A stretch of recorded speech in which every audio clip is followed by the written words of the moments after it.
E aí, bom com vocês? Seguinte, no vídeo de hoje a gente vai falar um pouquinho sobre uma pergunta que me fizeram lá no Instagram, que é: qual foi o meu pior investimento de 2021? E aí eu já queria começar desculpando com vocês porque eu estive doente esses dias, não consegui gravar, inclusive estou com voz um pouquinho diferente agora, estou um pouquinho adoentado ainda, mas estou aqui para a gente fazer esse vídeo e responder essa pergunta aí do amigo. Inclusive, se você não me segue ainda no Instagram, eu aconselho você a ir lá. Eu sempre estou postando coisas novas sobre investimentos, então dá uma conferida lá nos stories que garanto que vai te ajudar bastante. E aí, já respondendo a pergunta do amigo e já complementando ela, o tema do vídeo de hoje vai ser meus 4 piores investimentos de 2021 e o mais importante, o que eu aprendi com eles. E você pode estar aí se perguntando: você não tem vergonha de falar o que você errou, o que você perdeu? E eu não tenho essa vergonha. Cada erro que eu passei, eu precisava ter passado e foi um aprendizado para mim que quanto antes acontecesse seria melhor.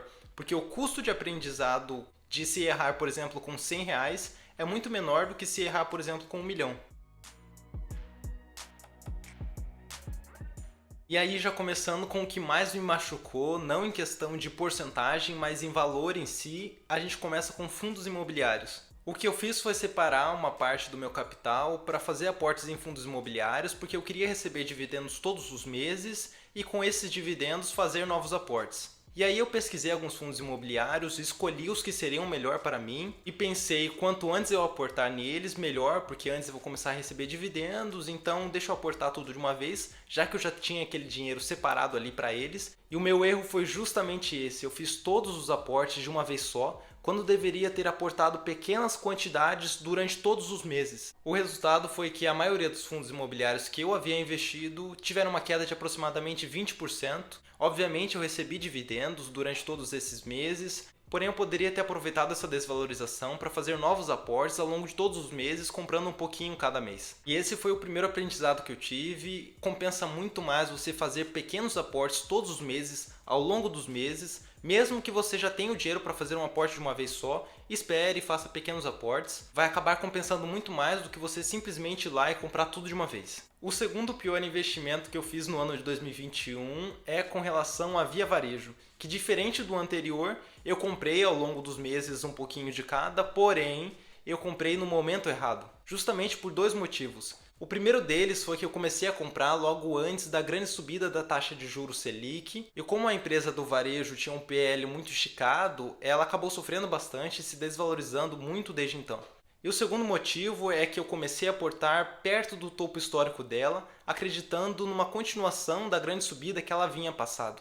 Porém, o fato é que isso não aconteceu e ela desvalorizou bastante desde então. Com isso, que eu aprendi foi que não importa o quanto uma empresa é boa, se ela estiver muito cara, com certeza vai ser um péssimo negócio. Pelo preço errado, nenhuma empresa vale a pena. E ao contrário também serve. Pelo preço certo, qualquer empresa pode sim ser um bom negócio. E o terceiro pior investimento de 2021 foi com relação ao setor de cannabis, mais especificamente com relação aos ETFs MJ e IOLO, que são dois ETFs que eu incluí na minha carteira justamente para me expor a esse setor, e eu não perdi muito, apesar da porcentagem em si de desvalorização ter sido alta. O valor que eu coloquei ali foi muito pequeno, justamente por ser um ativo de risco. Eu coloquei pouca parte do meu capital e essa desvalorização, apesar da porcentagem ter sido alta, não representou quase nada dentro da minha carteira, justamente pelo meu capital ser muito pequeno nessa alocação. E eu coloquei ele aqui para mostrar a importância de se aportar muito pouco naquilo que ou você desconhece ou naquilo que é muito arriscado, como por exemplo o setor aqui de cannabis, como é o exemplo, ou poderia ser o Bitcoin, criptomoedas, que apesar do seu potencial estar no hype, no caso aqui do setor de cannabis poder fazer medicamentos, ser um setor em expansão, é um negócio novo, nem todos acreditam, nem todos aceitam esse tipo de negócio, por isso é arriscado e é importante você ter apenas uma parte pequena do seu capital se você for investir nesses negócios mais arriscados. E o quarto e último pior investimento foi em Alibaba, o que é até engraçado porque era uma boa empresa, um setor crescendo, era um destaque, andando ali ao lado de Amazon, as vendas subindo bastante, mas o governo ali da China entra em algumas mudanças, faz alguns acordos, tira algumas coisas e de repente as empresas do país inteiro passam a sofrer e a cair as suas ações. E não foi diferente com a Alibaba, eu saí da posição com 49% de perda e isso me mostrou muito da importância da diversificação. E importante, não só da diversificação em uma empresa ou de um setor, mas sim de um país, diversificar a sua moeda. Imagina eu investir somente na China, ou quem sabe no nosso caso, investir aqui somente no Brasil, e aí de repente acontece uma eleição, algum ministro fala ali o que não deve, alguém assina um papel e de repente eu perco 49% de todo o meu capital. E isso porque eu estou concentrado em apenas um país, dependendo apenas de alguns poucos políticos. Por isso é tão importante estar diversificado em empresas, em setores, em diferentes países, diferentes moedas. E isso hoje em dia não me custa nada no meu capital, mas me livra de situações indesejadas como essa que eu acabei de falar. E essas são as que eu considero realmente como uma perda. Tiveram outras desvalorizações, principalmente na minha carteira aqui do Brasil, mas são boas empresas, eu não considero como uma perda em si. Eu não as vendi e na verdade o meu desespero agora é para comprar mais delas, já que na minha opinião elas estão muito mais baratas do que antes. São empresas como o Banco do Brasil, Itaú, Taesa, Energias do Brasil, WEG,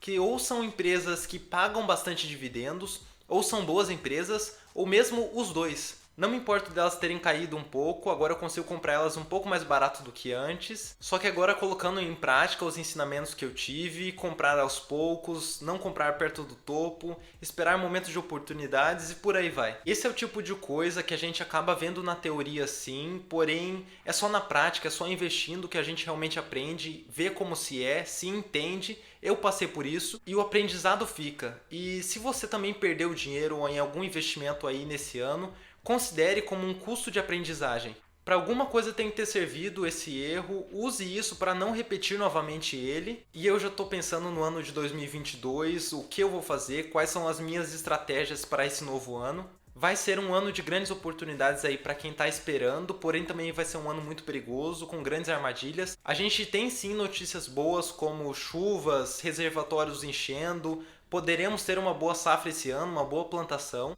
Porém também é ano de eleições presidenciais, a gente tem que estar esperto para não acabar errando muito a mão. A gente está no momento de ter caixa, guardar um dinheiro para guardar boas ações. Vão sim ter muitas oportunidades esse ano. É ano também de reestruturar a carteira, vender o que não presta, não tenha dó disso. Estuda novamente cada uma das empresas que você tem na sua carteira, vê qual que melhor se adapta, qual que você tem que tirar, qual que você tem que alocar um pouco mais talvez. Priorizar pagadores de dividendos e setores perenes, são bancos, fundos imobiliários, energia, a gente sabe que esse setor acaba nunca perdendo. E diversificar, não está só no Brasil, é sim importante ter algo em dólar ou talvez em cripto, talvez nos dois. O mundo é muito maior do que simplesmente a bolsa brasileira. E é preciso estar atento a novas oportunidades que vão existir, ter caixa nesse momento. Inclusive, deixa aqui nos comentários quais ações ou quais investimentos você está de olho nesse próximo ano. Eu estou curioso para saber. E esse foi o resumo que eu fiz dos meus 4 piores investimentos de 2021 e o que eu aprendi com eles. Tive sim também muitas alegrias esse ano, principalmente com criptomoedas e a minha carteira dos Estados Unidos, que acabou renovando suas máximas várias vezes ao longo do ano. E não se esqueça, só existem 2 tipos de investidores. O primeiro, que já perdeu dinheiro, e o segundo, que é mentiroso. Não tem como a gente ganhar dinheiro sem ter perdido também. Considere, como eu disse, um custo de aprendizagem. O importante é ter aprendido alguma coisa com isso. Bom, é isso. Muito obrigado por ver o vídeo até aqui. Clica no card para ver mais vídeos nossos. Um abraço e até mais.